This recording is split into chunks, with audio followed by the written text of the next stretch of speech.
আগের যুগে কত চুল কাটছি ভাই, এক বসতে 50-60, ওটার সময় পাই নাই, খাওয়ার সময় পাই নাই, তাও কাটেই না কেউ। ক্লিয়ার?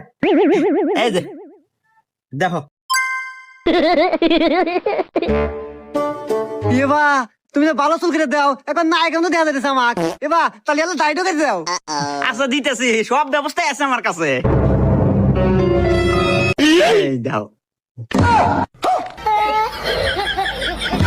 এবা এনা খড় হতেছে, বিজনেস ব্যবস্থা নাই। এবা ওই যে ওই যায় যায় ওই তো নাই। ও ওই যে ফ্যানটা আছে তো আমার কাছে, সব ব্যবস্থাই আছে। रुको जरा। लेकिन ये साला कर क्या रहा है आप? ये फंस गया सीएम। लेकिन एक सेकंड, भगवान क्या जुल्म है।